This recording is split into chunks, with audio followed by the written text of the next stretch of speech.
Wave interference and energy. You almost never see or hear a single wave with only one frequency. That would be like seeing only one single color or hearing only one part of a note. Instead, you see or hear a complex mixture of waves of many different frequencies and amplitudes all mixed together. Interference happens when two or more waves mix together. Interference mixes waves in ways that are very useful but can also be dangerous. For example, radio and television use the interference of two waves to carry music and video.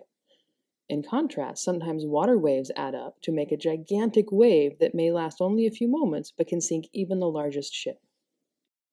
The superposition principle. The superposition principle. It's common for there to be many waves in the same system at the same time. For example, if you watch the ocean, you can see small waves on the surface of larger waves. When more than one wave is present, the superposition principle states that the total vibration at any point is the sum of the vibrations from each individual wave. An example. The diagram below illustrates the superposition principle.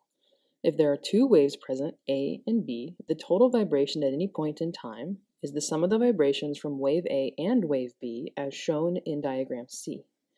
In reality, single waves are quite rare. The sound waves and light waves you experience are the superposition of thousands of waves with different frequencies and amplitudes. Your eyes, ears, and brain separate the waves in order to recognize individual sounds or colors. One of the few places you can see light of all one color is in a laser pointer. Constructive and destructive interference. Wave pulses. A wave pulse is a short length of wave, maybe just a single oscillation. Imagine stretching an elastic string over the back of a chair. To make a wave pulse, pull down the short length of string behind the chair and let go. This creates a bump in the spring that races away from the chair. The moving bump is a wave pulse. The wave pulse moves on the string, but each section of string returns to the same place after the wave moves past. The speed of the wave pulse is what we mean by the speed of a wave. Constructive interference. Suppose you make two wave pulses on a stretched string. One comes from the left and the other comes from the right. When the waves meet, they combine to make a single large pulse. Constructive interference occurs when waves add up to make a larger amplitude, as shown in figure 20.13.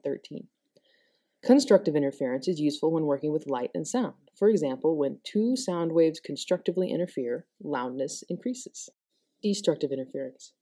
There's another way to add two pulses. What happens when one pulse is on the top of a string and the other is on the bottom? When the pulses meet in the middle, they cancel each other out, as shown in figure 20.14. One pulse pulls the string up and the other pulls it down. The result is that the string flattens and both pulses vanish for a moment. In destructive interference, waves add up to make a wave with smaller or zero amplitude.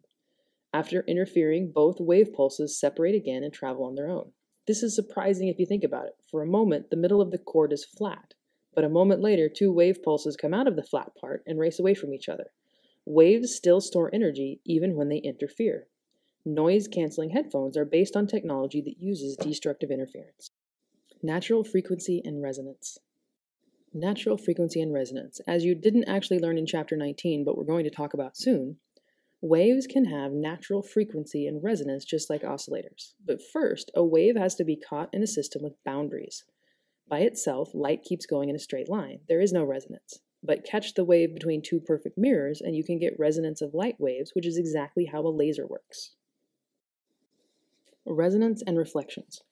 Resonance in waves comes from the interference of a wave with its own reflections. I'm going to read that again. Resonance in waves comes from the interference of a wave with its own reflections. To see how this works, think about making a pulse on an elastic string. One end of the string is tied to a wall, making a boundary. A pulse launched on the top reflects off the wall and comes back on the bottom of the string. When the pulse gets back where it started, it reflects again and is back on top of the string. After the second reflection, the pulse is traveling in the same direction on the same side of the string as it started. Resonance and constructive interference. To build up a large wave, you wait until a reflected pulse has returned to your hand before launching a new pulse. The new pulse adds to the reflected pulse to make a bigger pulse. This is constructive interference. The bigger pulse moves away and reflects again. You wait until the reflection gets back to your hand and then shake the string to add a third pulse. The total wave is now 3 times as large as the start. Resonance is created by adding new pulses so that each adds to the reflected pulse in constructive interference. I'm going to read that one again too. Resonance is created by adding new pulses so that each adds to the reflected pulse in constructive interference. After a dozen well-timed pulses, the string develops a single large wave motion, and you have a resonance. This is exactly how the standing waves on a vibrating string are formed. Why resonance is important. The concepts of resonance and natural frequency apply to a huge range of natural and man-made systems. The tides of the ocean, musical instruments, the laser, the way our ears separate sound, and even a microwave oven are all examples of wave and resonance. I want to talk for one more second about natural frequency and resonance. Since we didn't learn it in Chapter 19, I'm going to tell you about it now. Natural frequency is the frequency at which something vibrates on its own. And if you give it a push at exactly its natural frequency, it's going to start moving bigger and bigger and bigger. This is what happens when you're pushing someone on a swing set. It's hard to get someone going right away, but if you give them small pushes over time, they can get going really, really high. It's the same natural frequency as what you hear when you pluck a guitar string or hit a tuning fork. And it's also a part of every single structure. So every structure has a frequency that if you push it at just that frequency, its response, its shaking, is going to get bigger and bigger and bigger. Waves and energy. A wave is a form of moving energy. What exactly moves in a wave? In a water wave, the water moves up and down, but stays on average in the same place. What moves is energy. A wave is an organized form of energy that travels. When you drop a stone into a pool, most of the stone's kinetic energy is converted into water waves. The waves spread out, carrying the energy far from the place where the stone fell. Frequency and energy. The energy of a wave is proportional to its frequency. Higher frequency means higher energy. This tells us it's directly proportional. This is obvious for a jump rope. You have to move the rope up and down twice, doing twice as much work to make the rope swing at twice the frequency.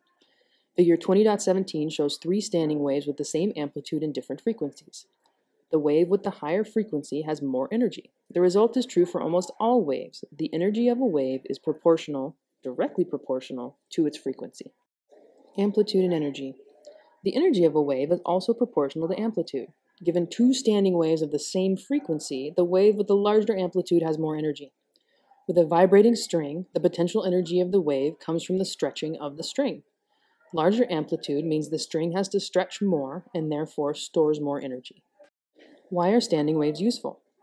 Standing waves are used to store energy at specific frequencies. With the wave on the string, you observed how a small input of energy at the natural frequency accumulated over time to build a wave with much more energy. Musical instruments use standing waves to create sound energy of exactly the right frequency. Radio transmitters and cell phones also use standing waves to create power at specific frequencies.